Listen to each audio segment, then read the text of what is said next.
Bismillahirrahmanirrahim. Assalamualaikum warahmatullahi wabarakatuh. Alhamdulillah, wassalatu wassalamu ala rasulillah wa ala alihi wa sahbihi wa mawalah wa la hawla wa la quwwata illa billahi wa ba'du.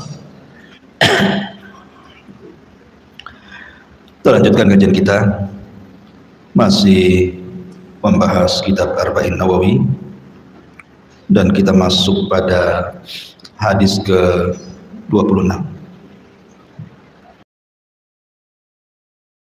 Sallallahu alaihi wasallam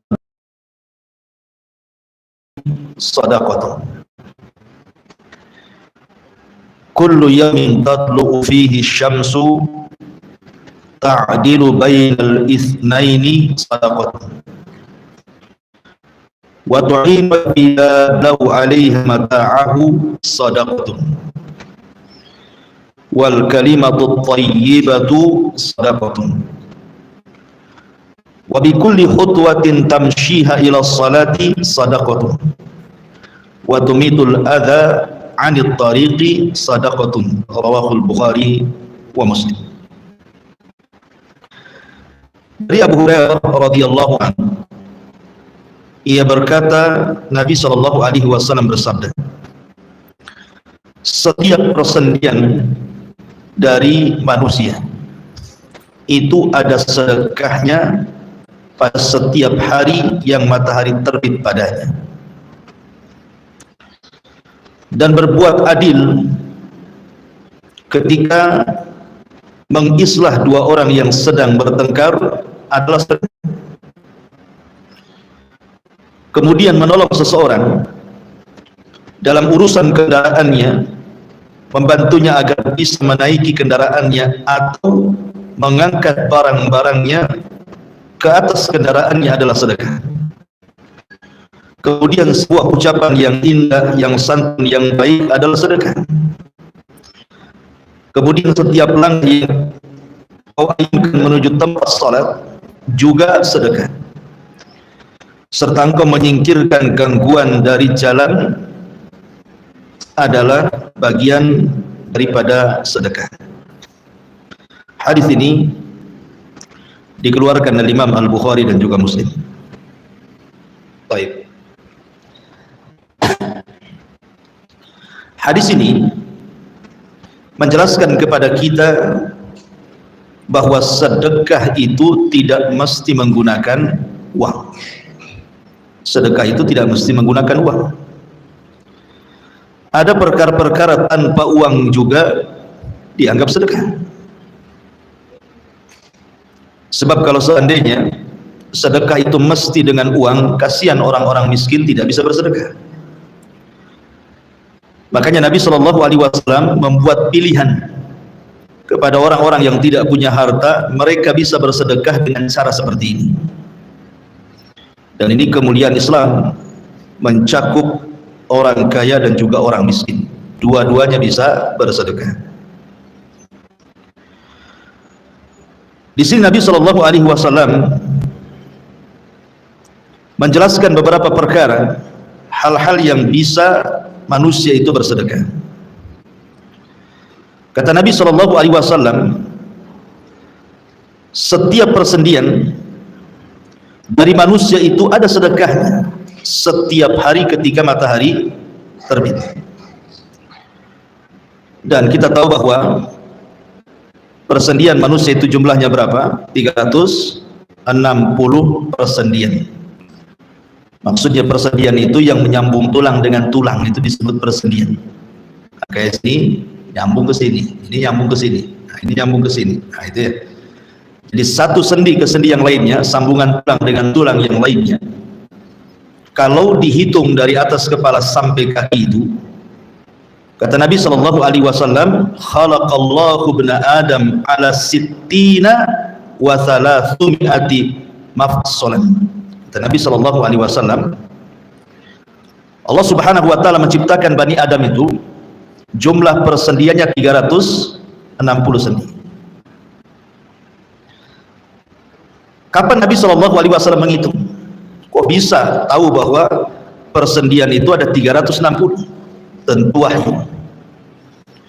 Dan terbukti dalam dunia kesehatan kedokteran, memang jumlahnya persis yang disabdakan Nabi SAW. Artinya Rasul itu tidak bicara dengan hawa nafsunya. Apa maksudnya di sini? Maksudnya adalah bahwa setiap persendian itu adalah nikmat dari nikmat-nikmat Allah Subhanahu wa ta'ala. Coba bayangkan, ini tangan itu bisa kita tekuk, ya kan? Sehingga kita bisa megang. Kalau lurus gini saja, gimana caranya mau megang? Mau makan susah, ya. Kalau lurus gini kan susah untuk makan. Mau ngambil barang susah.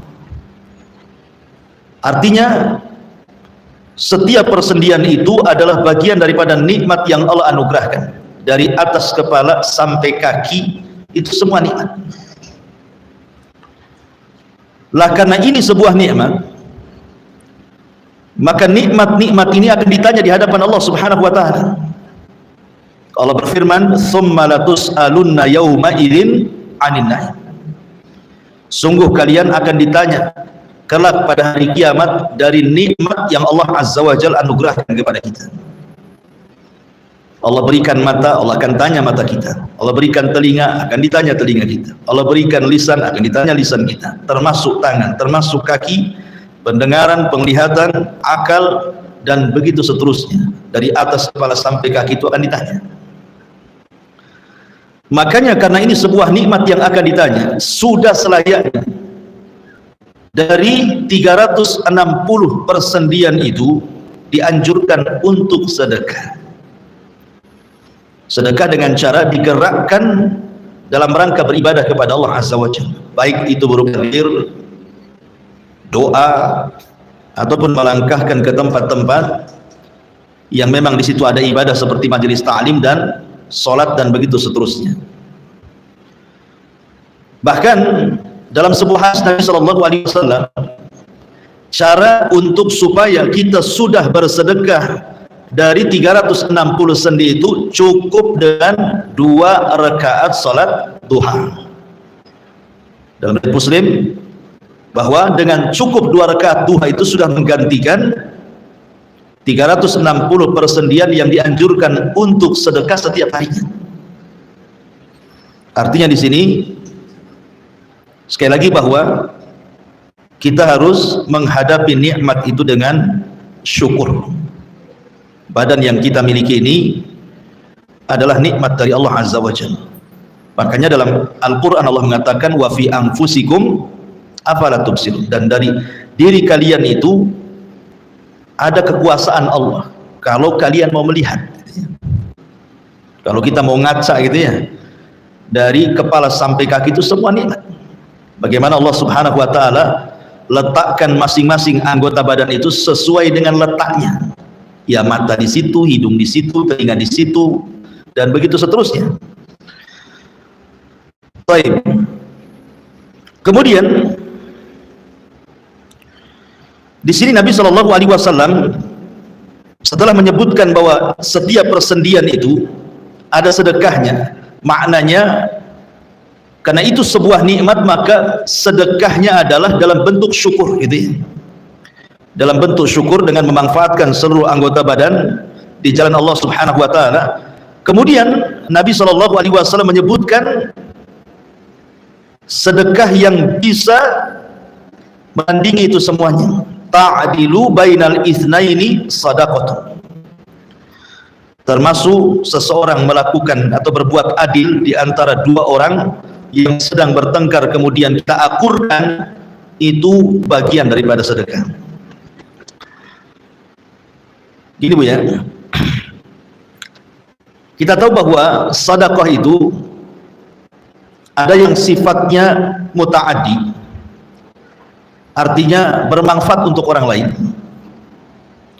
dan ada sifatnya bermanfaat untuk diri sendiri. Yang manfaatnya kembali kepada diri sendiri, ya seperti orang bertasbih. Bukankah setiap tasbih itu sedekah, kata Rasul? Takbir sedekah, tahmid sedekah, itu manfaatnya kepada diri sendiri. Tetapi sebaik-baik sedekah itu yang manfaatnya kepada orang lain. Salah satunya yang pertama adalah seseorang mampu melakukan keadilan saat mendamaikan orang yang bertengkar. Karena begini ya, pertengkaran ini di masyarakat itu sesuatu yang lazim. Tapi tahukah bahwa pertengkaran itu bisa menghancurkan macam-macam? Rumah bisa hancur gara-gara pertengkaran. Suami istri bertengkar, ujung-ujungnya cerai, hancurlah rumah. Kemudian antar tetangga bertengkar, ujung-ujungnya pindah, tidak ada kedamaian lagi di situ. Kemudian antar kerabat, gara-gara masalah waris, gara-gara masalah birrul walidain aja iri-irian bisa bertengkar, akhirnya putus silaturahim.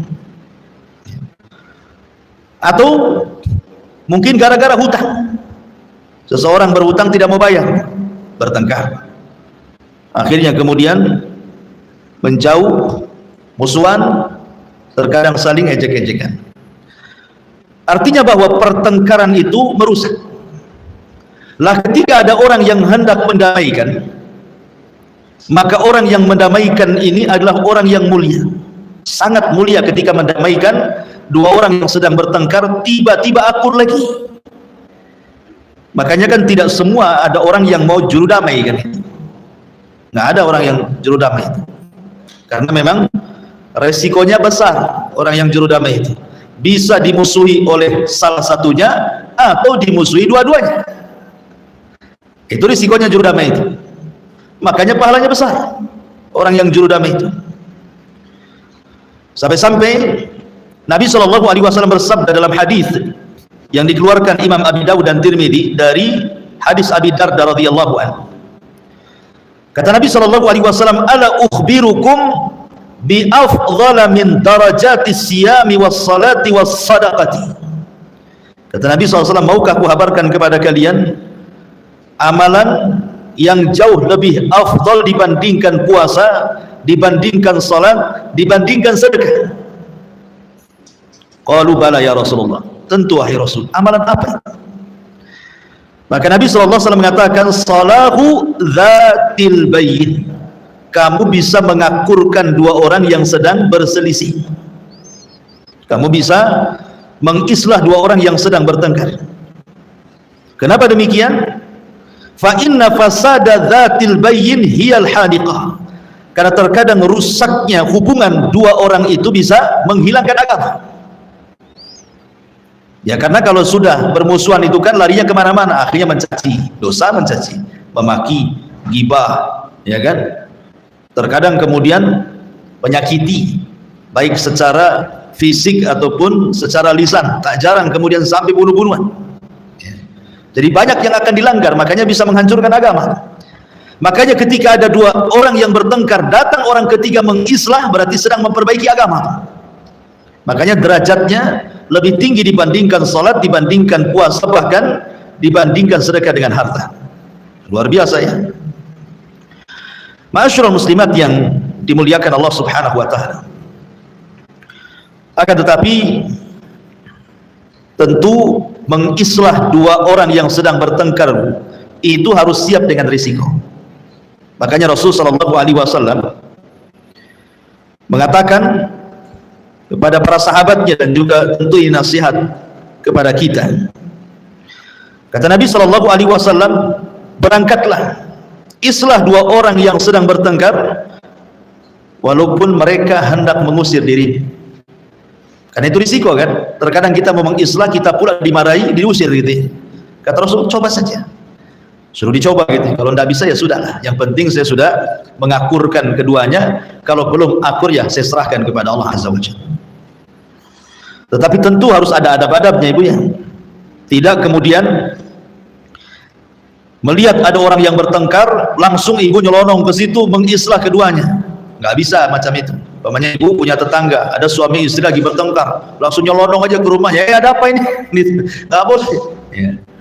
Jadi tidak bisa langsung menyelonong itu saja. Harus ada adab-adabnya kan. Ada sesuatu yang bisa kita masuk, ada sesuatu yang tidak bisa kita masuk di situ. Kecuali kalau diminta. Kalau nggak diminta jangan loncat pagar. Karena itu urusan orang itu. Kemudian juga ada hal-hal yang harus diketahui selain daripada harus tahu batasan-batasan itu. Juga hendaklah seseorang itu, kata para ulama, hendaklah mengikhlaskan niat.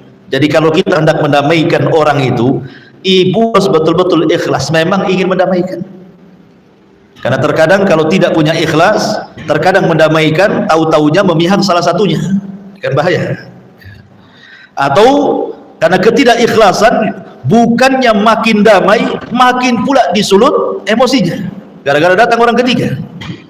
Jadi betul-betul ikhlas karena Allah Subhanahu wa ta'ala. Kemudian juga betul-betul harus adil, tidak boleh kemudian jomplang ke salah satunya. Ya betul-betul harus mendengar, memasang dua telinga, yang satu ngomong apa, yang satu ngomong apa, kemudian ambil tarik benangnya, kira-kira bisa didamaikan atau tidak gitu. Tidak memihak gitu. Kemudian juga jangan tergesa-gesa menghukumi sesuatu dalam mendamaikan itu. Karena tergesa-gesa ini termasuk dari amalan setan gitu ya. Memang betul bahwa kita tidak boleh membiarkan orang itu bertengkar terlalu lama. Karena biasanya orang bertengkar terlalu lama itu makin mengeraskan hati kan. Tapi ketika mendamaikan pun tidak bisa terburu-buru, apalagi kasusnya sudah lama gitu ya. Ya memang harus pelan-pelan dulu, ditarik benangnya, bisa nggak berdamai ya, karena banyak masyarakat kita ini kalau sudah lama berperang gitu ya antar saudara itu susah untuk didamaikan. Anehnya ketika salah satunya sudah mati, kemudian yang satunya masih hidup, baru dia nangis ke kuburannya. Apa manfaat nangisnya? Ketika hidup kalian berpencar, udah mati sibuk pula ziarah kuburnya kan itu ya. Jadi nggak ada manfaatnya nangis di kuburan. Makanya sering saya katakan bahwa sesungguhnya Allah menurunkan agama itu untuk orang hidup, bukan untuk orang mati. Jadi selama hidup itulah kita berdamai, bukan ketika hidup kita bertengkar, sudah mati sibuk ke kuburan mendoakan dia. Kayak ada anak gitu ya, bertengkar dengan orang tuanya sampai nyakiti orang tuanya. Tiba-tiba orang tuanya sakit kemudian meninggal, barulah dia ziarah ke orang tua ke kuburannya kan itu. Sedihlah di situ, seolah-olah anak paling berbakti itu. Nah, ngapain orang sudah mati kan itu? Waktu hidup kemana gitu bahasanya. Jadi agama itu untuk orang hidup. Seperti ada orang yang nggak pernah sholat, tuh. Tapi ketika mati minta kemudian diiklankan di masjid, innalillahi wa inna ilaihi raji'un. Sholat pun tidak, minta diumumkan di masjid. Atau tidak pernah baca Quran ya, ketika mati sibuk minta dibacakan Yasin. Waktu hidup kemana nggak baca Quran kalian? Jadi hal-hal yang seperti ini harus dipahami. Kemudian juga untuk menambah keberanian ketika kita mendamaikan orang itu, harus tahu bahwa pahala orang kalau bisa sampai mendamaikan itu berarti mendapatkan pahala di atas puasa, sholat dan sedekah ya. Kalau kita tahu pahalanya kan senang kita jadinya ya, mendamaikan itu. Jadi bayangkan pahalanya. Kemudian juga sebab diampuni dosa, diangkat amalan, dan begitu seterusnya. Tetapi ibu juga harus paham, kalau memang ibu ini objeknya, artinya ibu itu yang bertengkar, datang orang mendamaikan ya, datang ada orang mendamaikan, hendaklah kita bersyukur masih ada orang ketiga yang mendamaikan. Karena terkadang orang ketiga itu diperlukan, yang bisa mendamaikan itu. Makanya kalau ada orang yang mendamaikan pihak yang bertengkar itu, cobalah buka hati. Nah, boleh jadi orang yang mendamaikan itu membawa solusi. Buka hatinya, buka matanya, buka telinganya. Kemudian dia ingat mati. Sampai kapan gitu ya. Bahkan ada seorang syekh itu bercerita, di suatu ketika dia berkhutbah di masjid tentang masalah silaturahim. Khutbahnya itu tentang masalah silaturahim. Tiba-tiba kemudian setelah khutbah ini ada salah seorang yang menangis, sudah tua orang ini. Tiba-tiba kemudian ketika syekh selepas sholat Jumat kemudian hendak pulang, dihadang di pintu masjid, tiba-tiba dirangkul kemudian menangis. Kemudian di pojokan lagi ada orang menangis lagi. Rupanya orang ini dengan orang yang di pojok itu adalah dua orang yang bersaudara kandung. Sudah puluhan tahun sholat satu masjid tapi tidak berdamai gara-gara urusan waris. Pada sholat satu masjid sering ketemu di situ, tapi gara-gara waris yang satu di pojok, satu di sini. tersadarkan dia dengan ceramahnya Syekh ini. Akhirnya kemudian keduanya didamaikan oleh Syekh ini, pulang, Allah takdirkan salah satunya meninggal. Kemudian yang masih hidup datang kepada Syekh, dia menangis sesegukan gitu ya, menyesal gitu. Masa gara-gara harta kemudian harus bertengkar sampai puluhan tahun. Sekarang saudara sudah meninggal. Apa nunggu meninggal dulu gitu ya? Ya seperti itu juga ya. Maka hendaklah seseorang itu harus memahami bahwa ketika ada orang mendamaikan, bersyukur, lapang dada, ingat kematian, dan juga berdoa kepada Allah agar jangan sampai dikeraskan hatinya. Ini yang pertama, mengislah di antara orang yang sedang bertengkar. Tapi sekali lagi Bu ya, kalau ibu dimintai pendapat hanya satu pihak saja, jangan memberikan solusi. Umpamanya nih, kan berkawan nih di satu pengajian nih, tiba-tiba kemudian ada orang yang surat kepada ibu, ada waktu enggak? Ada apa? Ini saya ada masalah dengan suami. Kira-kira pendapatnya gimana? Udah, cerai aja. Cari lagi yang kaya. Banyak udah kaya. Ini ibu ini bukan kompor gas 5 kilo. Itu sudah yang di atasnya 5 kilo itu. Jangan ngompori orang. Kalau bisa damaikan. Kita kan tidak tahu. Karena nggak pernah cerita suami. Kalau satu pihak itu kembali kepada agamamu. Kalau ada orang curhat satu pihak, maka kembalikan kepada agama. Apa kembalikan kepada agama? Bahwa asal cerai itu tidak baik.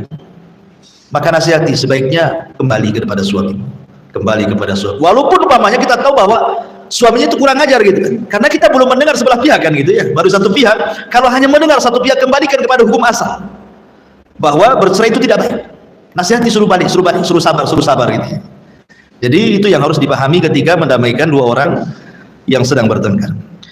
Kemudian yang selanjutnya kata Nabi Shallallahu Alaihi Wasallam, wa tu'inur rajula fi dabbatihi fatahmiluhu 'alaiha aw tarfa'u lahu 'alaiha mata'ahu sadaqatun.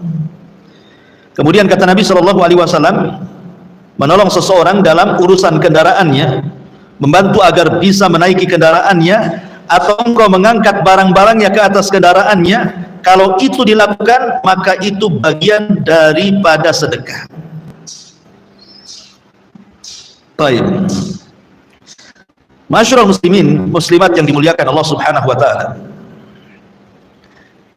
Bicara tentang ihsan kepada manusia, berbuat baik kepada manusia. Ini kan bagian kecil gambaran. Contoh gitu ya. Bukan berarti contohnya ini saja, tidak. Ini sebagai contoh. Kalau seandainya ada orang minta bantuan, entah tetangga mau pindah rumah, ya kan, mungkin tidak ada yang ngangkat barang, ibu langsung datang bantu. Atau ada tetangga yang sakit, ibu punya kendaraan dan tidak sedang kemana-mana, apa salahnya? Ayo saya antar. Itu maksudnya. Atau umpamanya ada orang yang sedang berjalan di jalan itu, kawan umpamanya, nampak dia rumahnya jauh, ya ikut saya saya antar. Walaupun mungkin berlainan arah gitu, tidak apa-apa antar, ada masalah apa, kan itu sebagai sedekah sebenarnya. Cuman masalahnya kalau tidak dikenal, ya tidak dikenal, kata Syekh Utsaimin rahimahullahu taala, maka dilihat. Kalau tidak kenal ya, kalau seandainya kita menganggap itu sebuah penipuan atau kejahatan, yang sekarang kan diantara trik-trik kejahatan kan begitu ya, di jalan raya nyotop-nyotop orang gitu ya, tahu-tahu dia rampok pula atau penjahat pula. Kalau memang insting kita ke situ, takut, ya, maka tidak perlu ditolong.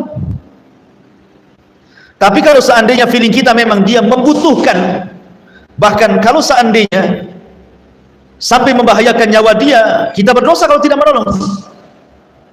Kayak di zaman dulu, atau di zaman dulu itu kan perjalanan di padang pasir gitu ya. Kalau tidak ditolong, makanya bisa kausan mati itu. Contohnya seperti itu ya. Maka kalau sampai mencelakakan dirinya, kemudian kita tidak menolongnya, maka berdosa kita. Tapi kalau tidak sampai mencelakakan, ya mungkin yang lain juga adalah yang lewat situ, tidak ada masalah ya. Karena juga di zaman sekarang, apalagi Batam ini kiri kanan rumahnya, hampir semua jalan itu terang gitu. Ya hanya mungkin disunahkan saja kita menolongnya. Tapi kalau sampai kemudian, umpamanya ada anak kecil, ibu nemu anak kecil tuh di jalan kan. Kalau kita biarkan anak kecil itu, mungkin bisa ketabrak, bisa apa, tolong, wajib hukumnya. Kalau tidak berdosa. Lah, di sini Nabi Shallallahu Alaihi Wasallam bahwa di antara bentuk sedekah adalah menolong saudaranya, dan menolong saudaranya itu macam-macam, terutama menolong kerabatnya, menolong keluarganya. Ya, jadi menolong keluarga lebih lagi dibandingkan menolong orang lain. Nabi Shallallahu Alaihi Wasallam bersabda tentang keutamaan orang yang menolong orang lain itu. Kata Nabi Shallallahu Alaihi Wasallam, "Man yassara ala mu'sirin yassarallahu fid dunya wal akhirah." Barang siapa yang memudahkan orang yang sedang ditimpa kesulitan, maka Allah mudahkan dia di dunia bahkan di akhirat.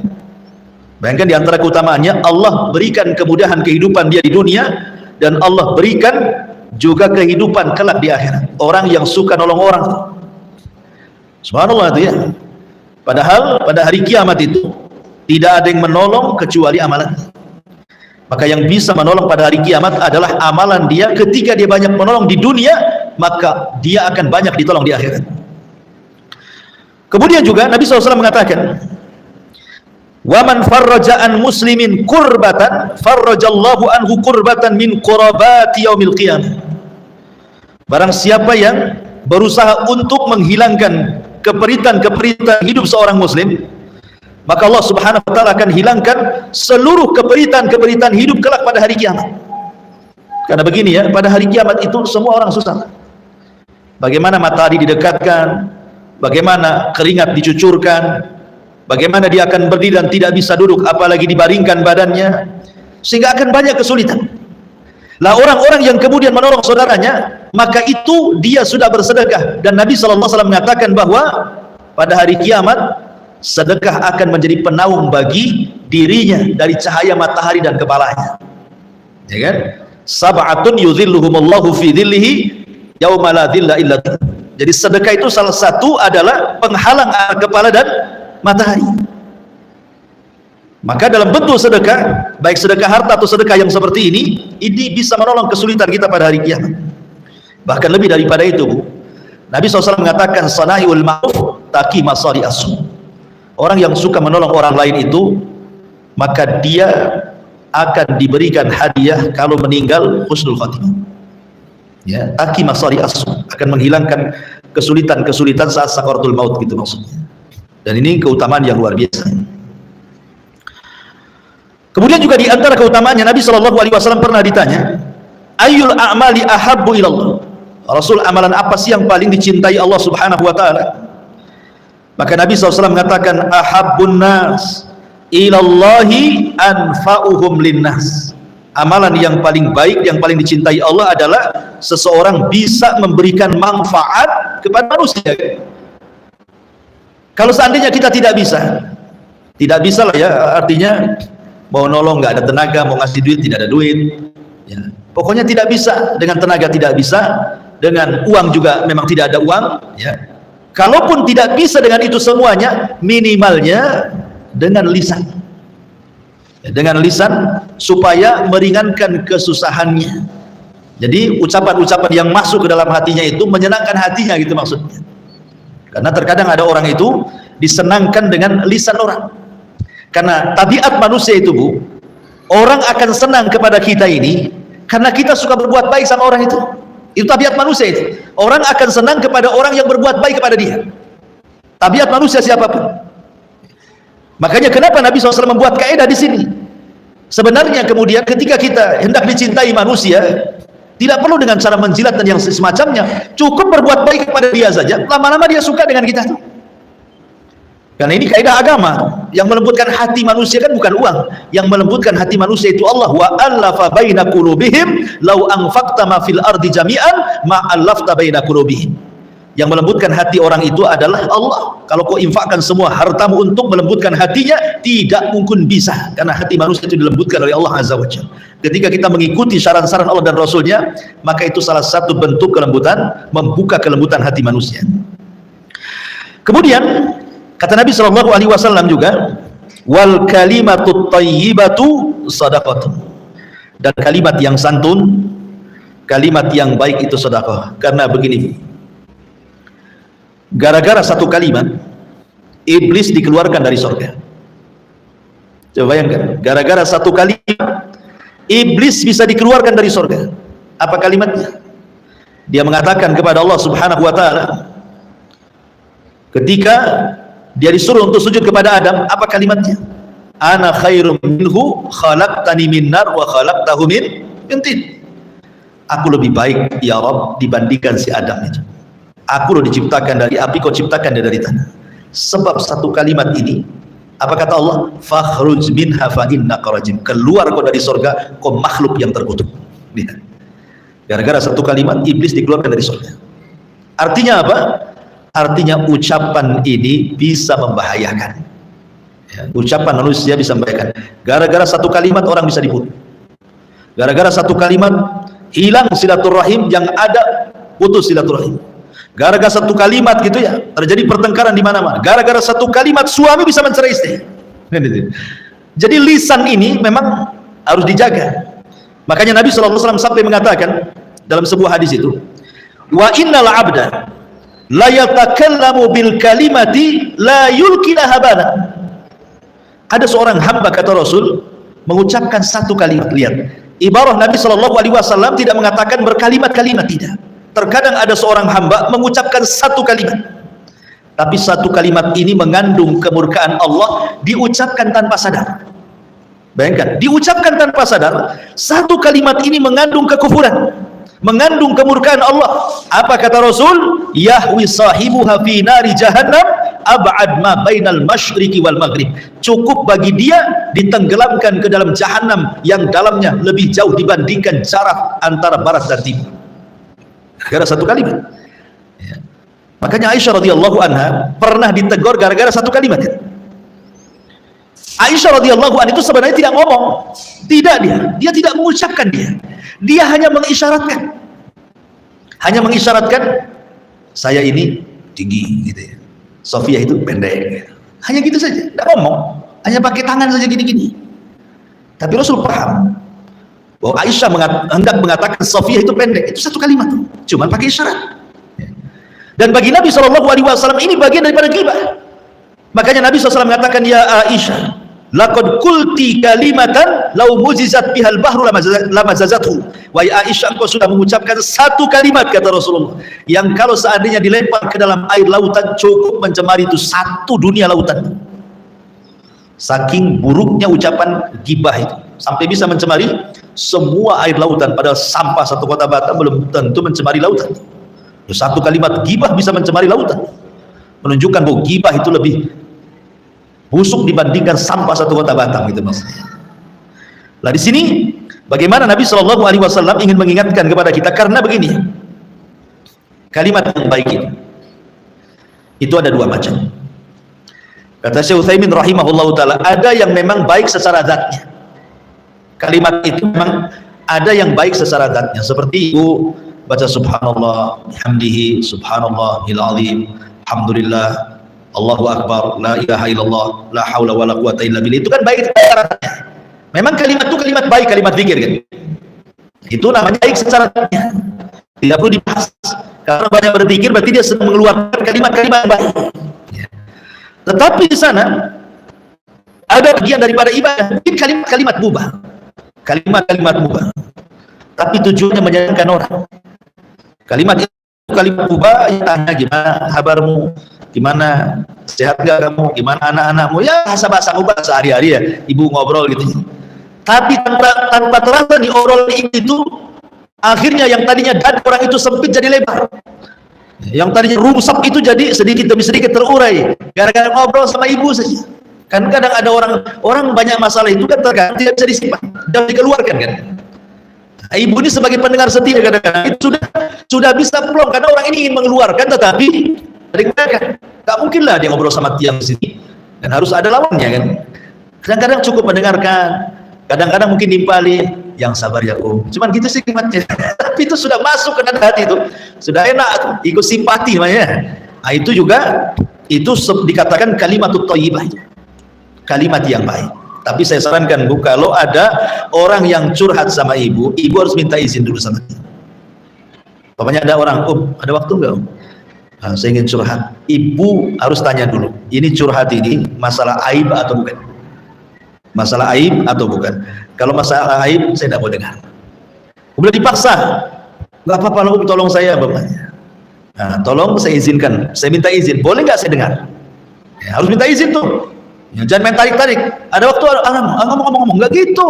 Ya, jadi tetap harus minta izin. Maaf, ini kan karena yang mau diceritakan masalah suami, masalah ini kan nggak bagus sebenarnya. Saya nggak boleh mendengar, saya kan bukan siapa-siapa.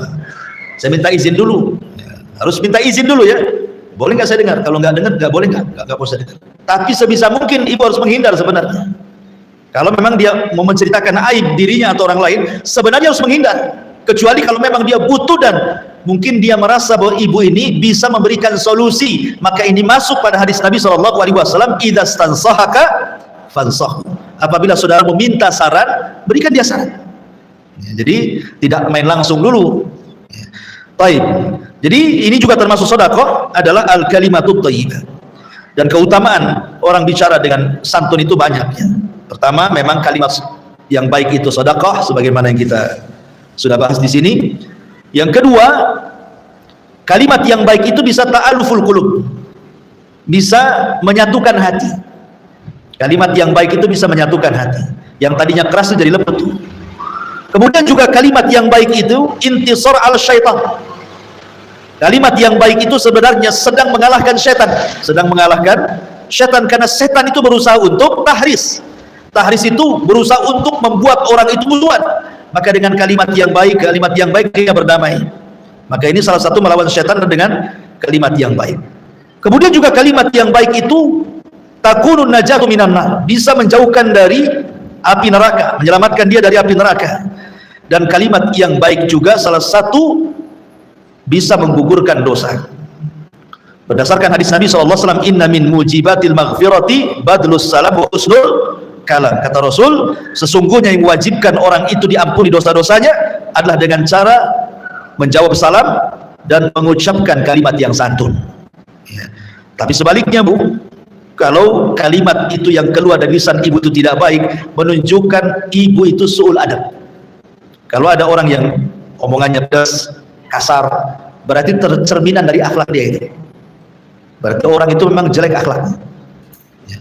Karena akhlak itu kan terbagi tiga kata para ulama ya, dari leher ke atas, dari leher ke atas, kemudian dari leher ke bawah, kemudian tangan ya.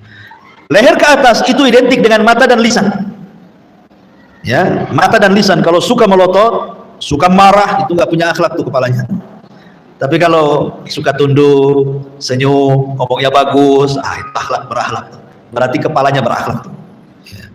Kemudian tangan, suka nolong, ya, panjang tangan, ringan tangan. Panjang tangan apa ya? Balik, ringan tangan lah ya. Suka nolong, suka bantu gitu ya. Itu berarti tangannya berakhlak. Kemudian dari leher ke bawah, ya, kalau leher ke bawah nih, ibu kalau lagi ngomong sama orang, ya, badan kita menghadap dia tuh, berarti berakhlak.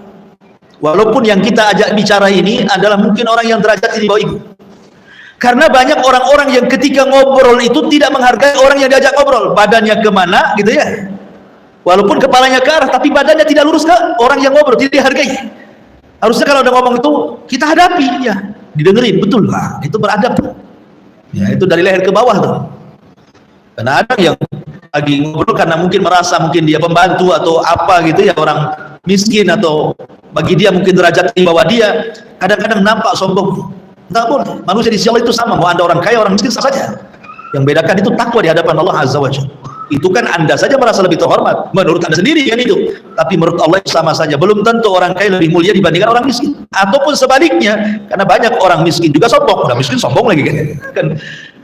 Jadi menunjukkan bahwa kalau jahat lisannya itu dia sedang su'ul adab. Dan biasanya kalimat yang buruk itu membuat orang lari. Orang itu tidak suka sebenarnya. Makanya kenapa Nabi SAW sampai oleh Allah Subhanahu wa taala dikatakan, "Fabima rahmatin minallahi linta lahu walau kunta ghalidhal qalbi lan faddu min hawlik." Kata Nabi, kata Allah Subhanahu wa taala dalam surat Al-Imran ayat 159, dengan rahmat dari Allah engkau lembut kepada mereka wahai Muhammad, sebab kalau kau keras mereka akan lari. Makanya biasanya orang yang kotor lisannya orang nggak suka, biasanya memang nggak suka. Kalau lisannya itu kotor orang nggak suka tuh, kecuali sesama lisan kotor. Nah itu lain lagi. Nah, mungkin satu geng lah itu ya, karena al arwahu junudun mujannadah. Ruh itu akan bergabung dengan gengnya. Kalau lisannya kotor, pasti akan berjumpa dengan lisan kotor juga. Tapi kalau lisannya baik, berjumpa dengan lisan kotor, nggak mau dia. Ruhnya nolak tuh. Makanya di sini kalimat yang jelek itu membuat orang lari. Membuat orang lari. Walaupun dia ahli ngaji, walaupun cadaran, walaupun nikung, walaupun kaos kakinya rangkap 3 rangkap. Kalau lisannya lebih panjang dari jilbabnya itu nggak suka. Kemudian juga ucapan yang jelek itu bisa qadahun fil iman, masalahnya. Itu bisa mencacati iman orang. Kenapa demikian? Karena Nabi SAW yang mengatakan bahwa al-muslimu man salimal muslimuna min lisanihi wa yadihi. Seorang muslim itu dikatakan muslim kalau orang lain selamat dari lisan dan tangannya. Berarti kalau seandainya orang itu tidak selamat dari lisan kita dan tangan kita, dipertanyakan keimanannya itu. Cacat imannya. Karena seorang muslim itu harus selamat. Makanya kemarin sudah saya jelaskan ketika menjelaskan hakul muslim ala muslim situ itu. Apa sih mana ucapan salam itu? Assalamualaikum. Ucapan salam ini bukan ucapan biasa. Ucapan salam itu artinya kita memberikan keamanan dan keselamatan bagi dia, seolah-olah kita menyingkat dengan assalamualaikum. Kalau mau dirinci ya, kalimat assalamualaikum itu, aku datang kepadamu, aku tidak akan mengucapkan kalimat jahat, kalimat kotor, tidak akan menggibah, tidak akan mengambil hartamu, tidak akan membunuhmu, tidak akan menumpahkan darahmu, tidak akan kan kepanjangan kalau ngomong gitu. Itu cukup dengan assalamualaikum, saya berikan keselamatan, kamu tidak akan saya sakiti. Itu ucapan assalamualaikum, dari situ maknanya. Makanya seorang muslim itu dikatakan muslim kalau orang lain selamat dari lisan dan tangannya. Tapi kalau tidak selamat, berarti masih dipertanyakan keimanannya. Bahkan yang lebih parah lagi adalah sebab orang masuk neraka itu kebanyakan dari lisan yang jahat. Kebanyakan lisan jahat itu orang masuk neraka, jarang orang masuk surga. Baik. Kemudian yang terakhir, bukan yang terakhir, wa bi kulli khutwatin tamshiha ila salati shadaqatun, dan langkah-langkah yang kau langkahkan, kau ayunkan menuju salat, itu juga bagian daripada sedekah. Masyaallah muslimat yang dimuliakan Allah Azza wa Jalla, melangkahkan kaki ke tempat salat, atau mungkin bagi laki-laki ke masjid gitu ya. Kalau ibu kan mungkin melangkahkan kaki di rumah sajalah, dari dapur, sumur, tempat sholat, ya kan? Itu kan langkah-langkah juga kan? Ada langkahnya lah, walaupun langkahnya pendek. Laki-laki kan langkahnya panjang, tapi pendeknya langkah ibu sangat panjangnya langkah bapak kan? Orang-orang yang suka melangkahkan kaki untuk sholat sini, kata Nabi SAW, lam yakhud khutwatan illa kutibat lahu hasanatun wa muhiyat anhu sayyi'atun. Jadi setiap langkah orang yang menuju sholat itu, satu langkah mengangkat derajat, satu langkah menghapus kesalahan. Jadi langkah yang pertama dihapus kesalahan, kemudian langkah yang kedua dicatat kebaikan, diangkat derajatnya. Coba bayangkan berapa langkah. Makanya dahulu ada sebuah kisah, ada seorang rajulun minal ansar, seorang laki-laki dari kalangan Ansar, itu rumahnya jauh dari masjid.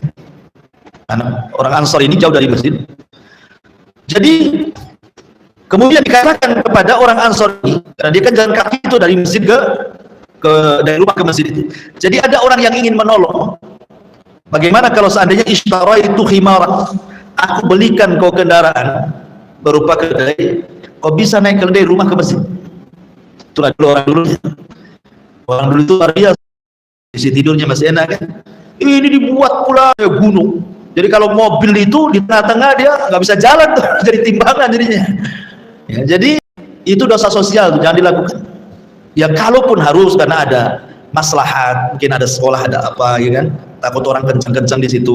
Yang benar saja lah buat polisi tidur itu. Jangan bapak polisi yang tidur, buat anak polisi aja yang tidur itu. Ya, yang kecil-kecil itu, jadi kan nggak membahayakan orang. Ini enggak. Yang herannya nih, kadang-kadang di depan rumah itu ada lubang, jangan persis depan rumah dia. Kadang-kadang dia pun tersakiti dengan lubang itu. Kadang-kadang tersakiti dengan lubang itu, sudah tahu depan rumah dia. Apalah salahnya kan, beli pasir ke atau ambil tanah, tutuplah lubang itu. Dia sendiri tersakiti, apalagi orang yang jalan di situ, nyantai saja di situ kan itu ya. Padahal kalau dia tahu amalan membuang hal-hal yang bisa membahayakan itu besar sekali. Walaupun ini serendah-rendahnya iman. Di sini Nabi SAW mencantumkan perkara yang terakhir ini karena ini yang paling rendah. Sedekah yang paling rendah itu adalah membuang hal-hal yang menyakiti orang. Ini paling rendah. Menunjukkan sebelum-sebelumnya lebih tinggi lagi. Makanya letakkan di belakang. Rasul letakkan di belakang karena ini yang paling rendah dalilnya. Karena Rasul SAW mengatakan seafdal-afdalnya iman itu la ilaha illallah, serendah-rendahnya adalah imatatul adhani anit thariq, membuang hal-hal yang bisa membahayakan manusia dari jalan. Ini serendah-rendahnya iman, tapi lihat pahalanya luar biasa gitu ya. Jangan lihat rendahnya imannya. Makanya kenapa seorang ulama namanya Rabi bin Khaytham yang 40 tahun tidak pernah meninggalkan takbiratul ihram, Rabi bin Khaytham ini, itu kalau dari rumah ke masjid pandangannya selalu ke bawah, pandangannya selalu ke bawah.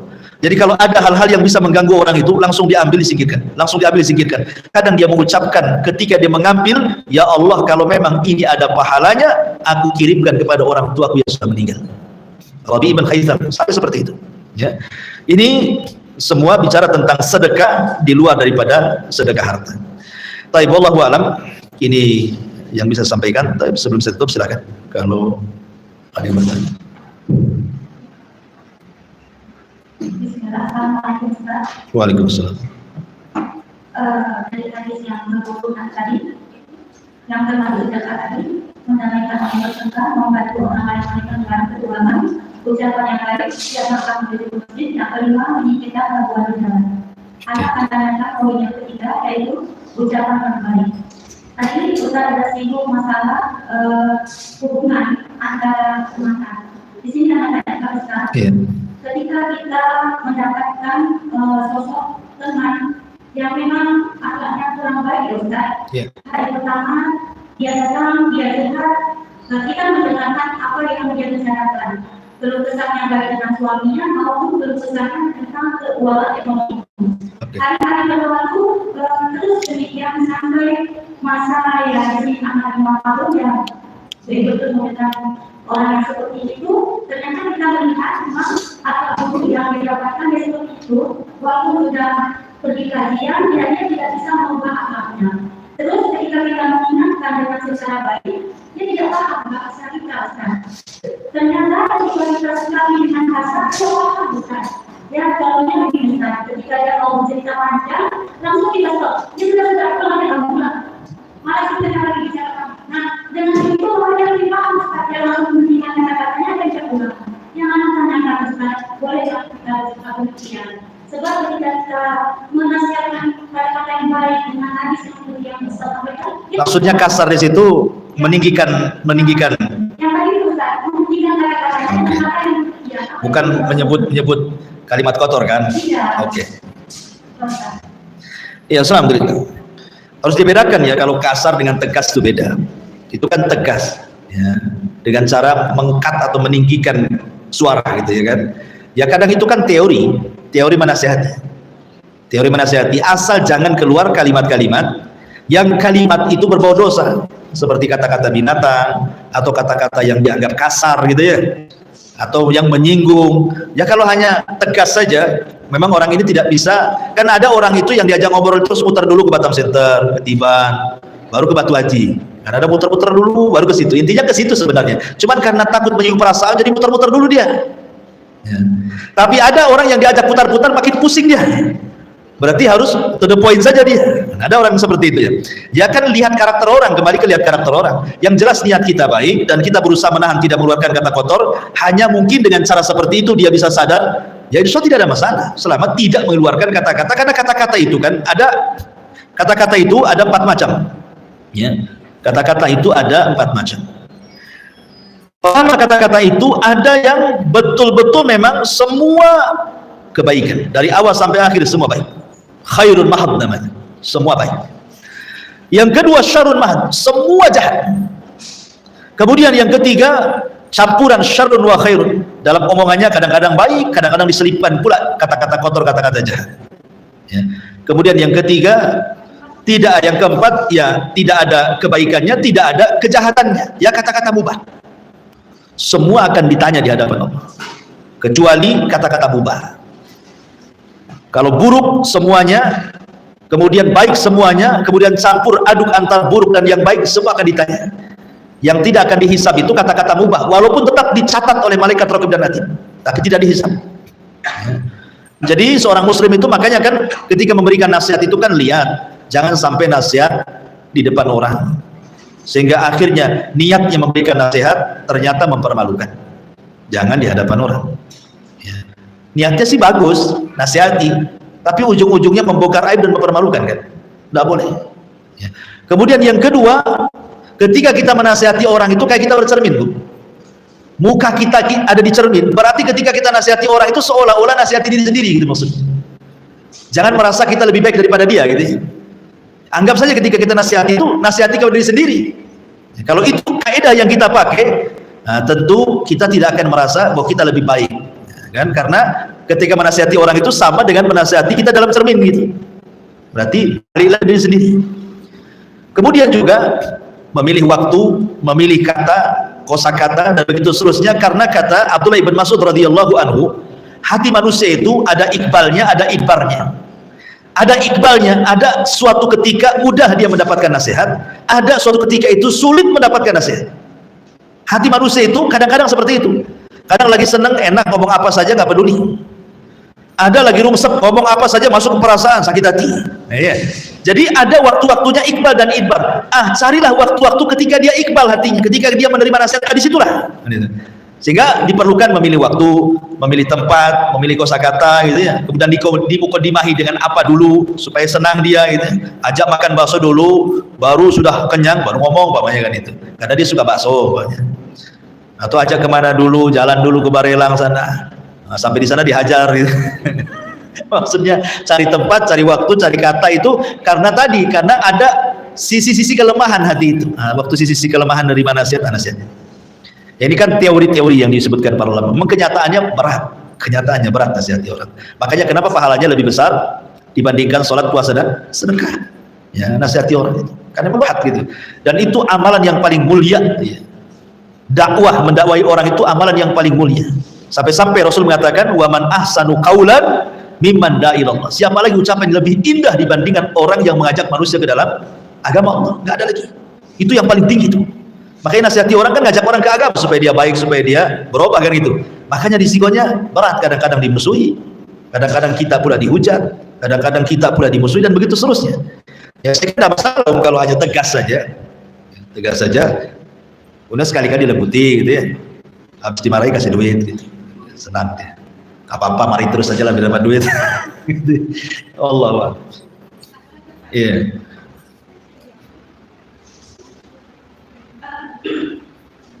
Tadi kata-kata Rasulullah SAW amanah yang lebih jauh daripada puasa sedekah sholat itu kamu bisa memberikan antara sholat yang sedang lakukan. Tadi juga katakan kenapa pahala memberikan orang yang sedekah itu baik karena sedang memperbaiki agama. Yang mana tanyakan di sini Ustaz, kita memberikan secara lahir dan secara batin dosa bahwa pahala sholat itu kan intinya semua orang sholat dan kita tidak bisa memamerkan atau menceritakan bahwa sesungguhnya aku sholat begini dan begitu. Dan ketika kita bersedekah, nah di sini berbeda ujiannya banyak dosa. Hari ini sesuatu buat kita bisa menduduki. Terkadang kalau ketika tanpa kita sadari kita mengungkapkan apa yang pernah kita berikan. Yang lainnya kan Ustaz, apakah pahala yang ini yang dari Rasulullah SAW tadi juga dari puasa sedekah dan orang itu juga bisa lebih baik dengan orang yang apa ya kita mendamaikan orang tadi. Kenapa tetap lebih tinggi Ustaz? Kadang mendamaikan orang itu kan hanya hal yang biasa Ustaz. Karena dalam hadis sholat itu kan hal yang luar biasa. Maksud di sini sholat sunnah ya, puasa sunnah, sholat sunnah, sedekah sunnah ya. Kalau yang wajib ya tidak bisa diimbangi lah. Ya. Maksud di sini kalau yang sholat wajib ya tidak bisa diimbangi dengan seperti ini. Maksudnya puasa sunnah, sholat sunnah, sedekah sunnah. Karena itu kan kembali, kenapa demikian? Karena hal-hal yang sifatnya ubudiyah itu kembali kepada orang yang mengerjakan. Kepada orang yang mengerjakan. Tapi kalau kita mendamaikan orang itu sifatnya mutaaddi. Manfaatnya bukan untuk diri sendiri tapi orang lain juga. Tapi kalau sholat itu manfaatnya hanya untuk pribadi kita saja. Sholat sunnah, puasa sunnah, sedekah sunnah kan kembali ke kita. Tapi kalau memperbaiki orang lain itu kembali ke kita dan orang itu. Makanya ada kasus ya Imam Syafi'i rahimahullah ta'ala ketika dia bermalam di rumah Imam Ahmad Ibn Hanbal, muridnya, Imam Syafi'i tidak sholat malam. Sampai-sampai kemudian kata putrinya Imam Ahmad, masa seorang imam besar dia meninggalkan dia mulai kok tidur terus? Harusnya kan seorang alim itu harus ya nampak sholat gitu ya sepanjang malam. Jadi tanyakan kepada Imam Syafi'i, apa jawaban Imam Syafi'i? Semalam saya tidak sholat itu, bukan saya tidur. Saya memikirkan satu hadis dan saya bisa mengeluarkan dari satu hadis itu 100 faedah. Apa itu hadis? Hadis tentang cerita Abu Umair yang punya burung namanya Nughair itu. Rasul mengatakan, ya Aba Umair ma fa'ala Nughair. Wahai Aba Umair, apa yang dilakukan, bagaimana kondisi burung Nughair, burung pipit yang dipelihara mati itu ya. Jadi nangislah si Abu Umair. Bagaimana anak-anak itu kalau kehilangan, dia lebih sedih kehilangan mainannya ya dibandingkan orang lain gitu ya. Kalau sudah tua mungkin pasangannya, kalau anak-anak kan tengoklah kalau mainannya ya. Saya itu ada anak niswa itu sampai bola-bolanya diambil kucing, nangis guling-guling. Kucingnya tidak boleh ngambil ya kan? Karena memang anak-anak seperti itu kan, kalau mainannya hilang tuh kayak sedih banget. Jadi Rasul datang kepada Abu Umair itu yang belum balik, ya Abu Umair ma fa'ala Nughair. Dengan ada apa Abu Umair, kata, dicandai sama Nabi. Ada apa Abu Umair? Gimana kondisi burungmu? Kata mati Rasul gitu. Cekik dia itu keinjak anak-anak itu. Hadisnya cuma segitu, sekutip itu hadisnya. Tapi Imam Bukhari bisa mengeluarkan 100 faedah dari hadis ini. Dia tidak tidur. Ya.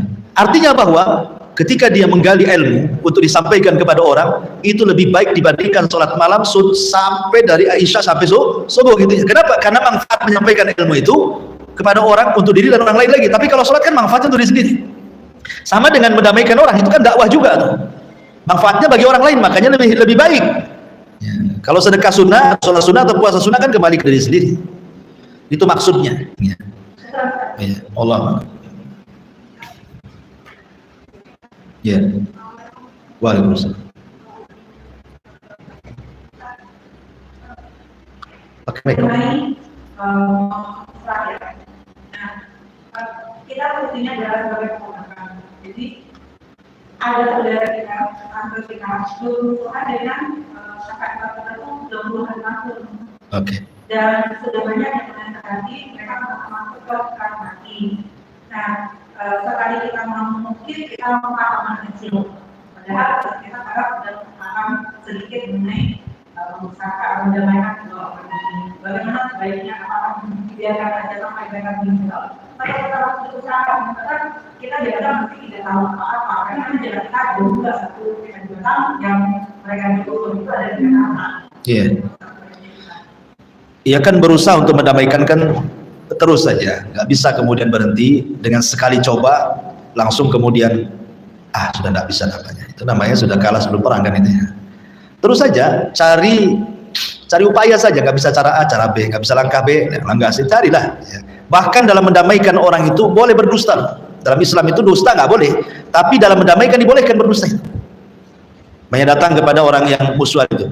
Sebenarnya si Anu, saya kemarin ketemu si Anu loh, masya Allah. Dia kalau ngomong sama kamu itu memuji-muji, padahal tidak pernah muji itu.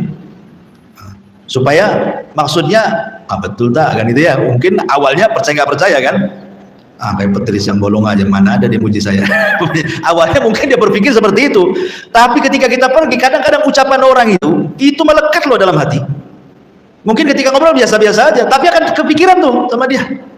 Nanti besoknya datang ke dia. Dan terkadang harus dibohongi seperti itu. Boleh bohong ketika mendamaikan orang, tapi jangan sampai bohong itu kebablasan ya. Maksudnya dalam mendamaikan saja, jangan sampai kemudian keluar daripada itu. Tetapi kalau memang belum bisa didamaikan, ya harus tarik ulur lah. Masa kita harus memaksa? Kan tidak bisa juga maksa orang, ayo damai sekarang. Kayak anak-anak ya enak aja ditarik salaman kamu kan itu ya. Nanti anaknya salaman, orang tuanya tak salaman sampai mati ya.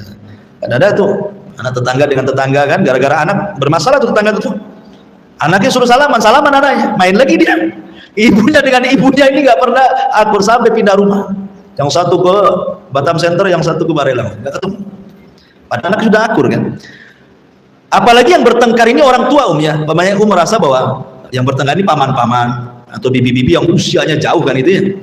Itu perlu pendekatan yang ekstra karena kan sama dengan mendamaikan orang tua. Itu harus dilembutkan hatinya. Apalagi orang tua awam ya.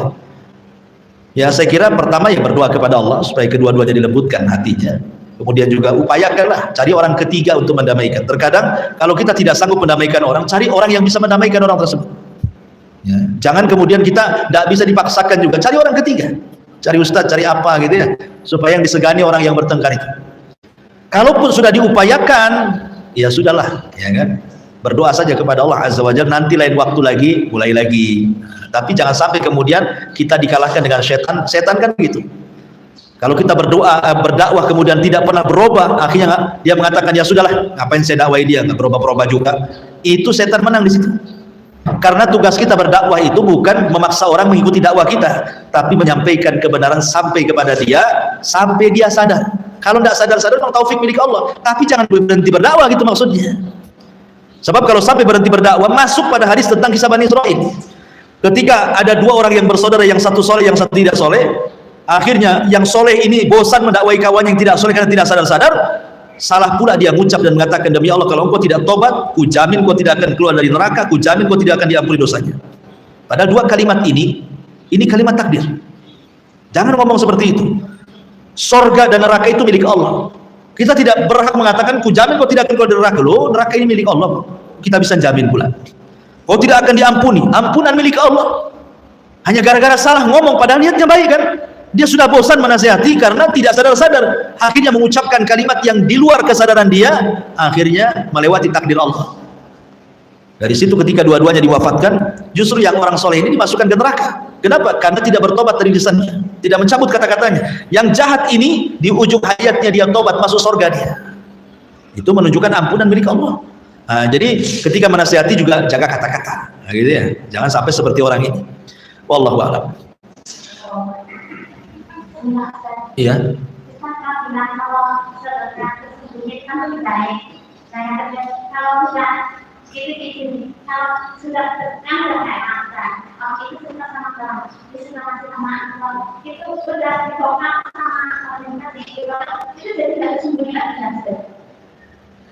Maksudnya orang awalnya sembunyi-sembunyi.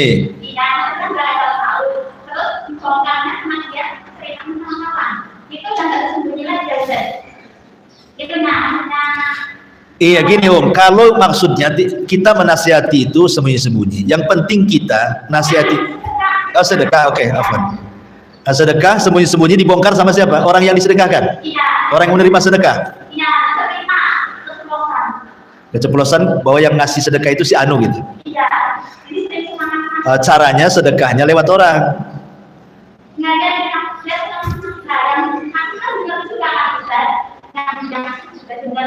Maksudnya dia diceritakan kepada orang itu muji atau ngenyek gitu bahasanya ya. Iya maksudnya ketika orang membongkar sedekah itu memuji atau menjelek-jelekan. Ah di sedekahnya itu sedikit kali, kaya-kaya sedikit itu kan jelekin namanya ya.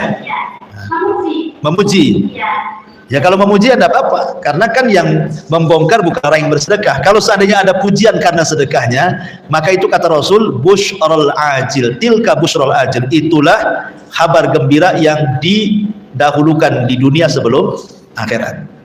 Ya, kalau ada orang memuji karena amalan kita, berarti itu kabar gembira yang Allah segerakan di bumi sebelum di akhirat. Nah, tapi perlu jaga hati. Seperti ibu ini naik haji, nah ada kepikiran ingin dipanggil Bu Haja tuh. Sama sekali ya. Tapi karena orang tahu ibu haji, akhirnya pulang aja, mana Bu Haja? Padahal ibu tidak mau dipanggil itu. Berarti panggilan itu bukan ria, bukan karena ingin dipanggil Haja, tidak. Karena tidak ada niat, saya ingin melakukan rukun Islam aja kok. Kok dipanggil Bu Haja, berarti tilkal busyra al ajil, itulah kabar gembira yang disegerakan di dunia sebelum akhirat. Tapi tetap jaga hati. Artinya yang manggil Bu Haja ya biasa saja hati itu. Yang manggil nama juga ya biasa saja. Artinya pujian dan celaan juga tidak merubah hati, gitu maksudnya ya. Karena kalau kelamaan dipanggil Bu Haja, sekali dipanggil namanya langsung kamu nengok dia ya. Nah, itu sudah bukan kabar gembira yang disegerakan lagi, itu sudah kemasukan virus ria namanya ya. Nggak apa-apa sih pujian. Makanya kalau memang yang dibongkar, cara sedekahnya gantilah, titipkan sama orang, jangan kasih tahu ya kan, atau selipkan di pintu rumahnya, dimasukkan itu hamba Allah gitu ya. Ya. Kalau orang itu pernah berhasil sedekah, orang itu cerita sama orang lagi, jadi yang dari sedekah itu kita tersinggung dengan kalau saya sudah cerita Nggak usah tersinggung lah. Kenapa tersinggung? Bukan, bagi orang yang bersedekah, kalau seandainya sedekahnya dibongkar dan bongkarnya itu baik-baik saja, tidak ada masalah, ya cukup nasihati. Datang ke orang itu, janganlah bohong, jangan kasih tahu orang saya sedekah sama bohong, begitu ya. Ya kalau dia mengatakan nggak apa-apa, bukan orang baik, gitu. Pamannya begitu, ya sudah biarin aja, apalagi asal jaga hati saja. Kecuali kalau seandainya jelek, pokoknya disedekah ini ngomel-ngomel, gaji besar suaminya, sedekah 10.000, gitu kan? Itu dah orang-orang nggak bersyukur udah dikasih masih ngomel kan? Nah itu udah jelek tuh orientasinya, ya udah nggak bagus. Tapi kalau pujian, masya Allah dia baik, tuh, masya Allah, nggak masalah. Apa masalahnya? Bukan sesuatu yang dosa. Kalau memang ada yang memuji dia lantaran sedekahnya. Tapi jangan over ketika ada pujian kemudian besar kepala gitu. Makin ditambah lagi, biar dia cerita lagi, tambah lagi, cerita lagi. Nah itu namanya promosi gitu. Wallahu a'lam. Hah? Oke. Ada saudara yang sudah tahun depan deposito di bank. Oke. Bagaimana hukumnya menurut Islam dan kalau itu tidak baik, bagaimana cara nasihat? Deposit di bank, riba ya. Ya uang riba di bank itu harus diambil. Uang riba di bank itu harus diambil, jangan sampai tidak diambil. Kemudian setelah diambil diapakan? Setelah ambil boleh kita disedekahkan kepada fakir miskin, tidak masalah.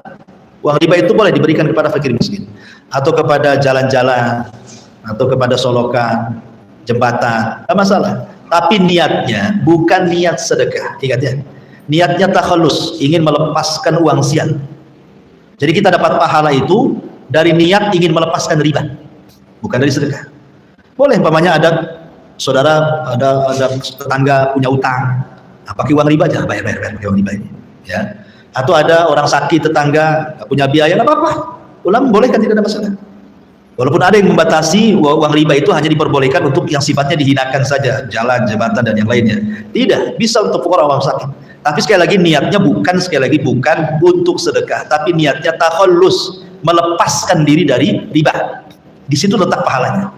Melepaskan dari uang sial, kasihkan orang. Wallahu a'lam. Ya. Tuh belakang tuh.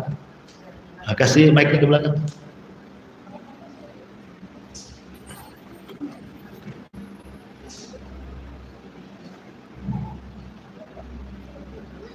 Assalamualaikum. Waalaikumsalam. Mengenai pria ya, kita mau tanyakan jika orang sore terus ada bisikan kartu apa yang jadi akan nanti kalau itu sebenarnya ada bisikan hati. Iya. Bisikannya berupa apa tadi? Oh gitu. Oh iya, senanglah kalau dipuji orang gitu ya. Berarti perlu meluruskan niat supaya balik itu pahalanya. Paham gini, awalnya ikhlas Bu. Awalnya ikhlas. Sudah dikasihkan ke orang, terbentik riya karena dipuji. Itu pahalanya hilang. Tapi pahala bisa kembali kalau diluruskan lagi niatnya. Luruskan lagi niatnya supaya pahala sedekahnya balik gitu maksudnya. Tapi kalau terus riya, hilanglah itu pahalanya. Tapi sekali lagi dengan catatan pada awal sedekah dia ikhlas. Tapi kalau dari awal sedekah dia ria, ya nggak dapat apa-apa. Ya kan? Iya, maksudnya di was-was itu kan dari setan itu kan. Ya kita ta'awud saja kepada Allah. Ya Allah ini nggak benar ini. Yang penting kan awal sedekah niatnya ikhlas, itu yang penting. Kalau di tengah kemudian ria, namanya manusia terkadang kan dengan pujian-pujian itu besar kepala. Itu hilangkan rianya supaya pahalanya balik gitu maksudnya ya. Tapi kalau dari awal sudah ria, yang dapat apa-apa walaupun di tengahnya ikhlas. Ini sholat nih, lillah, Allah. Udah 2 rakaat nih, ya kan? Datang ustaz sebelahnya, dilamain aja sholatnya. Biar ditengokin ustaz di sholat saya lama. Di akhir sholat, astagfirullah, ini ria nggak boleh. Diterima sholatnya. Kenapa? Karena dia bisa mengalahkan rianya. Ya. Kemudian kedua, lillah, sholat, ria sampai akhir ria tidak diterima. Yang ketiga, dari awal memang ria. Saya ingin contohkan, namanya nih ibu-ibu lagi datang nih mau majelis taklim di sini. Kemudian satu orang tahiyatul masjid, lama sekali itu, sampai selesai ngaji baru selesai. Banyak kan? Itu niatnya memang ria tuh kan? Ria ya itu dari awal pun walaupun akhirnya diikhlaskan pun tidak diterima karena lihat awalnya. Innamal a'malu binniyah. Lihat niat awalnya itu yang menentukan amal itu. Jadi kalau seandainya ibu tadi sedekah ikhlas, kemudian selesai disedekahkan kok muncul ria karena ada pujian orang, hilangkan perasaan itu, waswas dari setan itu. Ya bisikan-bisikan seperti itu nggak benar ini, nggak benar. Wallahu a'lam. Ya, saya kira cukup. Dan ada manfaatnya. Subhanallah bihamdika asyhadu an la ilaha illa anta astaghfiruka wa atubu ilaik. Assalamualaikum warahmatullahi wabarakatuh.